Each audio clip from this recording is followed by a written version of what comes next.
your time on radio, TVs, play-by-play, have you ever had any, I guess I'll call them blunders, any really bad broadcast blunder, kind of a mistake that came out? Whether it was, like, accidental or just, like, verbiage that just came out wrong and it just sounded wrong? Because for me, like, just in college, I've had a few times where I think I said sacrifice blunt instead of sacrifice bunt in a softball game, or, like, shot cock instead of shot clock in a basketball game. Have you had any, like, really bad blunders? Yeah, I've had one graphic one, and I had one that got the nerves got the better of me. In fact, I mentioned earlier that my stand-ups had sucked. Yeah. When I first got into it. When I first got on air in TV at Fox Sports West, the day of the event, it was a soccer match for the championships in the Big West Conference in women's soccer.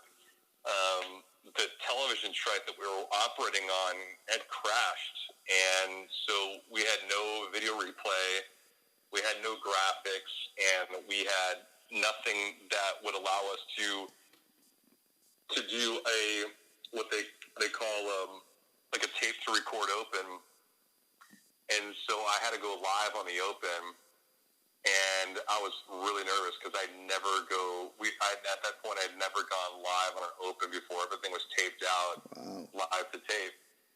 And on top of that, we're doing the game at Cal State Fullerton, so where we broadcasted from the press box was different. We had to go all the way down these big flights of stairs down to the field to do our open. So I had to race down to the field to do the open with my color commentator. One take only, without tripping over myself. We had never worked together, and I sort of stuck the landing. Like it wasn't the cleanest open, but it was good enough. And then I had to race up within 60 seconds to go upstairs and get back on the air, and then introduce the starting lineup. So I did that while I was breathing hard, but I had to go back down the field for half, and I was interviewing the commissioner of the conference. And when we were trying to wrap up the interview, my producer was talking into my ear on the IFB, and she was telling me to lock out, close out, go to commercial break. And I didn't know if it was hard timed or not. So I rushed my exit with the interview with him as soon as he had mentioned, or as soon as he had said something to answer one question. I told him thank you for his time, and I put the microphone to his face so he can say thank you or whatever. And as he was saying thank you and he was continuing, I pulled the microphone away and just turned away, and I said, all right, guys, let's throw it to break, as he was still talking to me. So I cut him off pretty bad, and it was pretty embarrassing. Nobody said anything to me, but I felt embarrassed.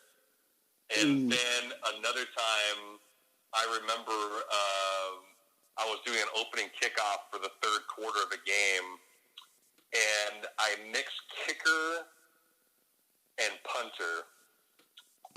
So I went a little graphic with my language, and you spell something out, and it was not good. I was a little embarrassed by that. Now, that was digitally, so it wasn't on live TV. Oh, okay. So I had the producers edit it out after when it made to live TV. But yeah, those are two things that I was really, really, really embarrassed. Was that one expletive, I guess I'll call it, was that just like in the moment, in the spirit, it just came out and you're just like, oh crap? I combined two words. That's all it was. I had the thought of a kicker and punter, and I combined the two words for some reason, because the guy that was kicking was both the place kicker and the punter. So for some reason I got logged up and combined two words, and yeah, I'm doing the math in my head right now. I think I got it. Yeah, if anyone wants to be walked through it, I guess you could say, like they say, it's considered "see you next Tuesday." See you next Tuesday is the abbreviation of that. It was not one of my finer moments. I was embarrassed, and oddly enough, I think only one other person caught it, but I sure did, because I was the guilty party. Hey, you're still here though. You're still here.